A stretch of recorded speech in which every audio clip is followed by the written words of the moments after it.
नमस्कार मित्रांनो, सर्व भावी अधिकाऱ्यांचे मनपूर्वक स्वागत। मी प्राध्यापक तुकाराम उपाडे वेदांत करियर अकॅडमीमध्ये आपलं मनपूर्वक स्वागत करतो। मित्रांनो, सर्वात आनंदाची गोष्ट ही आहे की 2024 मध्ये होणारी महापोलीस भरती आणि त्या माध्यमातून हा व्हिडिओ मी तुमच्यापर्यंत पोहोचण्याचं काम करत आहे।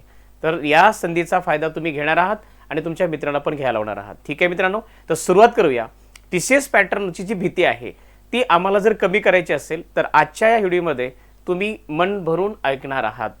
मनातून ऐकलं तर कुठेही त्रास होणार नाहीये। ठीक आहे, तर सुरुवात करूया। या 2024 च्या टार्गेटवर कशा प्रकारचे प्रश्न असतील, प्रत्येक टॉपिक निहाय म्हणजेच प्रत्येक टॉपिकवर कशा दर्जाचे प्रश्न संभाव्य असू शकतात आणि कसे असतात आणि त्यानुसार अभ्यास करावा लागेल। तर सुरुवात करूया वर्णमाला या टॉपिकवर आजच्या पहिल्या लेक्चरमध्ये आपल्यासाठी। तर बघा मित्रांनो, वर्णमाला म्हणजे काय आपल्याला माहिती आहे। वर्णापासून तयार झालेली एक माळ आहे आणि या माळीमध्ये स्वर आहेत, स्वरादी आहेत आणि व्यंजने आहेत। परंतु हे माहित असताना सुद्धा प्रश्न कसे असतात हे जर आम्हाला नाही कळालं तर आपला त्या ठिकाणी त्रास होऊ शकतो। ठीक आहे, तर सुरुवात करूया वर्णमाला या घटकावर। बघा मित्रांनो, वर्णमाळ ही आहे। या माळीमध्ये आम्हाला माहित आहे स्वर आहेत, त्याचबरोबर स्वरादी आहेत आणि त्याचबरोबर व्यंजने सुद्धा आहेत। तर शोधूया मग वर्णमाळ म्हणजेच वर्णापासून तयार झालेली माळ ती कशा प्रकारचे प्रश्न असतात त्यावर आता आपण चर्चा करणार आहोत। ठीक आहे, चला तर बघा मित्रांनो, पहिला जो प्रश्न आहे तो प्रश्न आमच्या डोक्यामध्ये कॉन्फिडेंटली आला पाहिजे। त्यासाठी आम्हाला काय करावं लागेल, प्रश्नाचा दर्जा शोधावा लागेल। ठीक आहे, तर पहिला प्रश्न बघा मित्रांनो, महत्त्वाचा आहे। संस्कृत वर्गीकरणात नसलेला आणि द्रविड भाषेतून मराठीमध्ये आलेला मूर्धन्य वर्ण कोणता? बघा मित्रांनो, प्रश्न खूप इंटरेस्टेड आहे आणि प्रश्न आम्हाला कळाला तर उत्तर 100% मिळालं समजायचं। ठीक आहे, आता या ठिकाणी बघा पर्याय दिलेला आहे, तसे हे लंगडे आहेत मित्रांनो, छ, ट, ढ आणि ळ। आम्हाला अशा प्रश्न पोलीस भरतीमध्ये दिसला की कळालं पाहिजे। बघा, हा तर द्राविडीय वर्ण नाही म्हणून हे ऑप्शन नाही, त्याचबरोबर हा सुद्धा द्राविडीय वर्ण नाही म्हणजे काय, द्राविडीय भाषेतून आलेला वर्णमालेमध्ये फक्त एक वर्ण आहे मित्रांनो, तो म्हणजे ळ। म्हणून प्रश्नाचं स्वरूप आम्हाला कळालं पाहिजे की हे दोन ऑप्शन का नाहीयेत। त्यानंतर ढ हा सुद्धा द्रविडीय भाषेतून आलेला नाहीये म्हणून याचं पर्याय उत्तर एक आहे मित्रांनो, ळ, जो द्रविडीय भाषेतून आलेला वर्णमालेमध्ये एकमेव वर्ण आहे। म्हणून पर्याय क्रमांक ड हे ऑप्शन अगदी बरोबर आहे। ठीक आहे मित्रांनो, चला त्यानंतर पुढच्या प्रश्नाकडे वळूया मित्रांनो। पुढचा प्रश्न कसा आहे ते आता शोधूया। बघा, प्रश्नाची भूमिका बघितल्यानंतर आम्हाला एक गोष्ट क्लिअर झाली असेल, ती म्हणजे पुढील पैकी कोणते वर्ण तालव्य नाहीत। बघा पुढचा प्रश्न किती भयानक आहे। आता पुढील पैकी कोणते वर्ण तालव्य नाहीत। आता ज्या विद्यार्थ्यांना तालव्य कोणते आहेत हे जर कळालं तर 100% त्यांना कळणार की नाही कोणतं। ज्यांना अचूक माहिती आहे त्यांना चूक कळतं, ज्यांना योग्य माहिती आहे त्यांना अयोग्य कळतं, पण योग्यच काय आहे हे जर माहित नसेल तर त्या ठिकाणी आपल्याला त्रास होऊ शकतो। ठीक आहे, तर या ठिकाणी बघा पहिला ऑप्शन आम्हाला दिसताक्षणी कळालं की ज्या वेळेस हा क चा वर्ग त्यानंतर च चा वर्ग बघितल्यानंतर ट त्यानंतर क च ट त प हा एक वर्ग आहे। बघा मित्रांनो, क च्या वर्गामध्ये मोडणारे हे कंठ असतात कारण त्यांचा उच्चार कंठातून होतो। त्यानंतर ज्यावेळेस आपण च कडे जातो मित्रांनो, चमच्या बघा अयुक्त म्हणजेच आपल्याला कळालं ते दंत तालव्य असतं, पण ये युक्त जे आहे य युक्त जे आहेत ते म्हणजे तालव्य। म्हणून या ठिकाणी आम्हाला कळलं पाहिजे ई हे तालव्य उच्चारस्थान आहे म्हणून या प्रश्नाचं उत्तर हे नाही।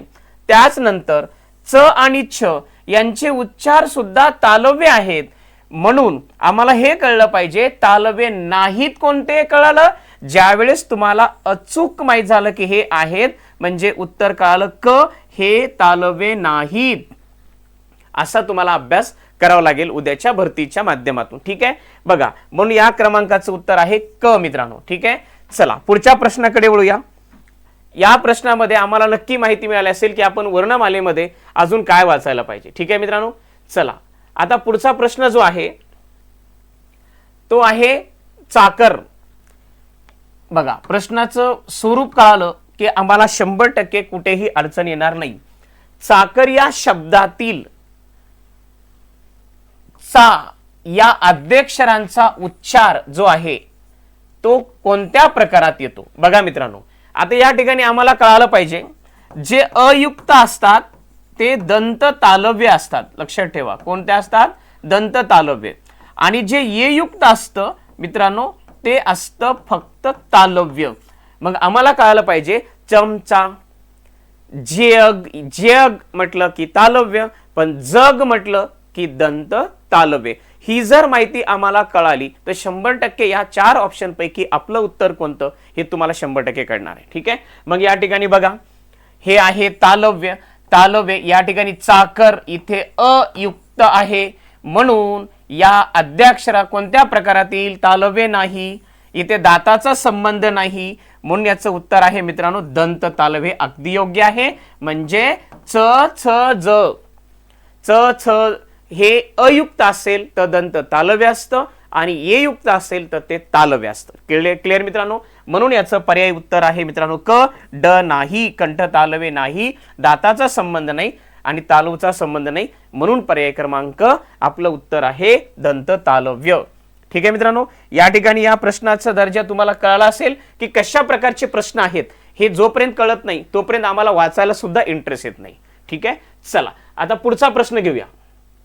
बघा मित्रांनो, पुढचा जो प्रश्न आहे हा प्रश्न सुद्धा आपल्याला उद्या फायदा करून देणारा प्रश्न आहे आणि फायद्यासाठी आपल्याला थोडी स्ट्रगल करावं लागेल. ठीक आहे. पुढचा प्रश्न आहे पुढे दिलेल्या वर्णातील महाप्राण वर्ण ओळखा. आता या ठिकाणी आम्हाला एक गोष्ट क्लिअर झाली असेल ती म्हणजे की सर पुढे दिलेल्या वर्णातील महाप्राण आम्हाला कळला पाहिजे. ह कोण आहे? ह हा महाप्राण आहे बरोबर. आणि मग ह युक्त, लक्षात ठेवा, ह युक्त उच्चार ज्या ज्या वर्णांचा होतो त्यांना महाप्राण असं म्हटलं जातं. म्हणून उष्मे वर्ण यांचा सुद्धा समावेश महाप्राण मध्ये होतो. म्हणून लक्षात घ्या महाप्राणांची संख्या एकूण 14 आहे. हे सुद्धा आम्हाला प्रश्न येऊ शकतो. महाप्राणाची एकूण किती संख्या आणि ह युक्त वर्ण किती असे जर आम्हाला क्लिअर झाले तर महाप्राण 14 ओळखायला अडचण येणार नाहीये. मग या ठिकाणी प्रश्न बघा पुढे दिलेल्या वर्णातील महाप्राण वर्ण ओळखा ज्यांचा उच्चार ह युक्त होतो. म्हणजे बघा याचा उच्चार होतो अयुक्त म्हणून हे ऑप्शन नाही. बघा त्यानंतर र, त्यानंतर थ आणि म हे 4 वर्ण दिलेत. पण ज्या वर्णांचा उच्चार ह युक्त होतो त्यांना महाप्राण असं म्हटलं जातं. म्हणून थ याचा ह युक्त होतो म्हणून पर्याय क्रमांक ब हे याचं योग्य उत्तर आहे मित्रांनो. र का नाही? याचं अयुक्त आहे. म याचं सुद्धा अयुक्त आहे. ह युक्त होत नाही म्हणून पर्याय क्रमांक ब हे तुमचं उत्तर आहे. अशाच प्रश्नाचे दररोज युट्यूबच्या माध्यमातून सर्व विद्यार्थ्यांसाठी, गरजू विद्यार्थ्यांसाठी हे युट्यूब चॅनल सुरू केलेलं आहे मित्रांनो. याचा फायदा तुम्ही 100% घ्या. आणि सर्वात महत्त्वाची आहे ज्यांना ज्यांना खरंच याचा फायदा घ्यायचा असेल, पोलीस भरतीला यश प्राप्त करायचं असेल तर या चॅनेलला लाईक आणि सबस्क्राईब करा. चला पुढच्या प्रश्नाकडे वळूया. पुढचा प्रश्न बघा मित्रांनो. आता 5वा जो प्रश्न आहे या प्रश्नामध्ये तुम्हाला 100% फायदा होणार आहे. प्रश्नाचं स्वरूप कळालं की फायदा होणार आहे. प्रश्न असा आहे दिलेल्या पर्यायातून स्पर्श व्यंजन ओळखा. बघा स्पर्श व्यंजनाची एकूण संख्या आहे मित्रांनो 25. ज्यांना एकूण संख्या माहीत झाली तर ओळखायला काहीच प्रॉब्लेम नाही. स्पर्श व्यंजन म्हणजेच वर्गीय व्यंजन, ज्याला आपण वर्गीय व्यंजन पण म्हणतो, त्यांनाच आपण स्पष्ट व्यंजन असं सुद्धा म्हणतो. म्हणजे याचा अर्थ ज्यांना 25 वर्ण माहिती आहेत त्यांना 100% उत्तर कळणार. बघा मित्रांनो क ख पासून ते आपल्याला कळायला पाहिजे म पर्यंत. प फ ब भ म्हणजे आम्हाला कळलं पाहिजे प फ ब भ आणि म इथपर्यंतचे 25 वर्ण आहेत. मग आता एवढ्या वर्णामध्ये आहे का? बघा दिसणारा वर्ण कोणता आहे बघा त थ ध म्हणजे पहिलंच ऑप्शन अगदी बरोबर आहे. हे का नाही मित्रांनो? हे स्पर्श व्यंजन नाहीये. हे कोण आहे? अर्धस्वर आहे. कोण आहे? अर्धस्वर मध्ये मोडतो. त्यानंतर ल आपल्याला माहिती आहे ल हे सुद्धा अर्धस्वर आहे, ज्यांना आपण अंतस्थ असं सुद्धा म्हणतो. त्यानंतर बघा व हे सुद्धा कोण आहे, अर्धस्वर आहे, म्हणून याचं उत्तर क्रमांक अ बरोबर आहे. ठीक आहे. चला, प्रश्न कमी मित्रांनो, पण परीक्षेच्या माध्यमातून आपल्याला एकदम फायदेशीर ठरणारे प्रश्न आहेत. जास्त प्रश्न घेऊन उपयोग नाहीये, प्रश्न अनेक पडतात. मग त्याच्यामुळं प्रत्येक टॉपिकवर किमान 10-10 प्रश्नाचा अंदाज जर बांधता आला तर तुम्हाला त्या दृष्टिकोनातून अभ्यास करायला आवड निर्माण होईल. ठीक आहे. आता जो 6वा प्रश्न मित्रांनो, क्ष आणि ज्ञ यांना कोणती व्यंजन म्हणून ओळखली जातात? बघा मित्रांनो, यांना आपल्याला जोडाक्षर असं सुद्धा म्हणतो. का म्हणतो? कारण जोडाक्षराची व्याख्या आहे, एका पाठोपाठ 2 किंवा अधिक व्यंजन आले असतील आणि शेवटी जर एक स्वर आला तर समजून घ्यायचं ते जोडाक्षर आहे. म्हणजे हे संयुक्त व्यंजनालाच जोडाक्षर असं सुद्धा आपण म्हणत असतो. म्हणून या ठिकाणी याचं पहिलंच उत्तर अगदी बरोबर आहे. व्यंजने फक्त नाही, कठोर व्यंजन नाही आणि मृदू व्यंजन पण नाही. कठोर व्यंजन म्हणजे ज्याचे उच्चार कठीण आहेत. संयुक्त व्यंजन म्हणजे जोडाक्षर. कारण त्यांची जर आपण विग्रह केला तर एका पाठोपाठ 2 किंवा अधिक व्यंजन आलेले असतात आणि शेवटी स्वर असतो. म्हणून ते कोण आहेत? लक्षात ठेवा, ते आहेत संयुक्त व्यंजन. संयुक्त व्यंजन म्हणजे जोडाक्षर. म्हणून याचं उत्तर अ आहे. ठीक आहे मित्रांनो. चला, पुढचा जो प्रश्न आहे तो पुढचा प्रश्न आता लगेच घेऊया. या प्रश्नामध्ये आम्हाला एक दर्जा मिळेल की परीक्षेच्या दृष्टिकोनातून हे प्रश्न का आपण अभ्यासायचे. कारण आम्हाला एक गोष्ट क्लिअर झाली पाहिजे की प्रश्न वाचला की उत्तर दिसलं पाहिजे. खालील पर्यायातून बघा, अनुनासिकांचा अचूक गट ओळखा. आता ज्यांना अचूक कळालं त्यांना चूक कळतं. मग अचूक काय आहे? क, च, ट, त, प या जर आपण वर्गीकरण केलं तर क च्या गटातील 5व्या क्रमांकाचा वर्ण हा हलकासा उच्चार नाकातून होतो. म्हणून तो अनुनासिक. एकूण 5 वर्ण आहेत. ज्याला 5 कळाले त्यांना काहीच अडचण येणार नाही. आता मित्रांनो, हा का चूक आहे? इथे ग ग ग आहे, पण या ठिकाणी कोण आलं? ज्ञानेश्वराचं ज्ञ आपण ज्याला म्हणतो. म्हणजे हे कोण आहे मित्रांनो? संयुक्त व्यंजन आहे. हे कोण आहे? हे संयुक्त व्यंजन आहे. म्हणून हा पर्याय चूक आहे. त्याचबरोबर हा पर्याय का चूक? बरं, इथपर्यंत बरोबर आहे, पण या ठिकाणी एक संयुक्त व्यंजन आलं म्हणून हा पर्याय चूक आहे. तर योग्य कोणता आहे मित्रांनो? बघा, हा क योग्य आहे. ग ङ न हे नाकातला उच्चार अगदी बरोबर आहे. हे 5ही वर्ण हे अनुनासिक मध्ये मोडतात, ज्यांचा उच्चार नाकातून होतो. हा ड पर्याय चूक आहे, कारण याच्यामध्ये सुद्धा एक संयुक्त व्यंजन आलं. त्याचबरोबर स हे सुद्धा कोण आहे? उष्मेवर्ण आहे. म्हणजे लक्षात ठेवा, आम्हाला प्रश्न दिसताक्षणी कळाला आणि पोलीस भरतीमध्ये असे प्रश्न येतात. अशा वेळेस विद्यार्थी गोंधळून जाऊ नये म्हणून हा सराव डेली आपल्यासाठी मी घेऊन आलेलो आहे.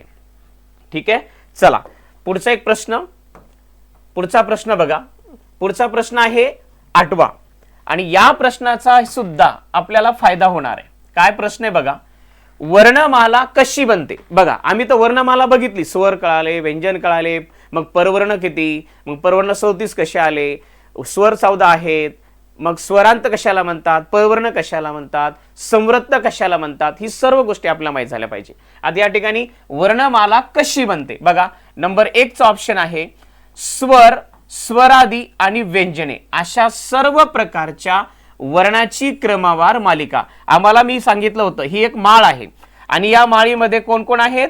स्वर आहेत, स्वरादी आहेत आणि त्याचबरोबर कोण आहे? व्यंजने आहेत. म्हणजे ही आम्हाला पहिला ऑप्शन आपल्याला कळालं की हे पहिलं ऑप्शन अगदी बरोबर आहे. हे का चूक आहे मित्रांनो? इथं काय दिलं? फक्त एक स्वर आणि 2 व्यंजन. शक्य नाहीये, एक स्वर आणि 2 व्यंजन म्हणून वर्णमाला होऊ शकत नाही. म्हणून पर्याय क्रमांक 1. त्यानंतर क का चूक आहे? इथं काय सांगितलं बघा, टाळू, दात आणि ओठ मिळून वर्णमाला तयार होते. हे शक्य नाही, म्हणून पर्याय ते सुद्धा चूक आहे. ठीक आहे. आणि शेवटचं जे ऑप्शन चूक आहे, कारण कंठातून उच्चारता येणाऱ्या ध्वनी मिळून वर्णमाला होते. हे विधान अगदी चूक आहे. मित्रांनो, पुढील योग्य विधान ओळखा, चूक विधान ओळखा. अशा प्रकारचे प्रश्न येत आहेत आणि म्हणून आपल्याला प्रश्नपत्रिकेच्या माध्यमातून सराव करायचा आहे, जेणेकरून आपल्याला वाचन करताना कुठेही अडचण येणार नाहीये. ठीक आहे मित्रांनो. चला, आता पुढचा एक प्रश्न घेऊया आणि तो प्रश्न आपल्याला फायदेशीर होणार आहे. तो म्हणजे कसा? प्रश्नाचा जे संकल्प आपल्याला आपण मांडत आहोत त्याच्या मागे उद्देश की आम्हाला ओष्टे काय, उच्चारस्थान कसं बघायचे, शब्दांचा विग्रह कसा करायचा, अशा प्रकारचे प्रश्न बघितल्यानंतर आम्हाला ऑटोमॅटिकली कळतं की अभ्यास असा करायला पाहिजे. ठीक आहे. बघा, पुढचा प्रश्न आहे ओष्टे वर्ण नाही आहेत. पुढील पैकी कोणते वर्ण ओष्टे नाही आहेत? आता ज्यांना ओष्टे आहेत हे माहिती आहे त्यांनाच कळणार की हे नाहीये. म्हणजे आम्हाला कळालं पाहिजे कचट तप या गटामध्ये ओष्टे म्हणजे प चा गट. प च्या गटामध्ये मोडणारे कोण? प फ ब भ म. हे कोण आहेत? एकमेकांचा ओठाला स्पर्श होतो आणि त्यांच्यातून ते तयार होणारे वर्ण आहेत म्हणून ते ओष्टे आहेत. मग अशा दृष्टिकोनातून जेव्हा आम्ही प्रश्न बघतो आणि त्या प्रश्नाकडे बघितल्या बरोबर कळालं पाहिजे सर ओष्टे मला माहिती आहेत, माझ्या परिचयाचे आहेत. म्हणजे जे परिचयात आहे ते आम्ही लगेच सांगतो की हे ओष्टे नाहीत किंवा आहे. बरोबर. मग बघा बरं आता या ठिकाणी दिसताक्षणी कळालं का नाही? क ऑप्शन अगदी बरोबर आहे. प फ ब. आता हे का नाही? कारण यांचे बघा क ख ग यांचा उच्चार कशातून होतो? कंठातून होतो. म्हणून हे कोण आहेत? कंठ्य. बरोबर. आता ओष्टे नाहीत ते ओळखायचे. आता या ठिकाणी बघा उ उ यांचा उच्चार पण कशातून होतो? ओठातून होतो. म्हणजे हे कोण आहेत? हे आहेत ओष्ठ्य. बरोबर. आता आम्हाला ओष्ठ्य ते कळालं. हे पण कोण आहेत? ओष्ठ्य. का बरं?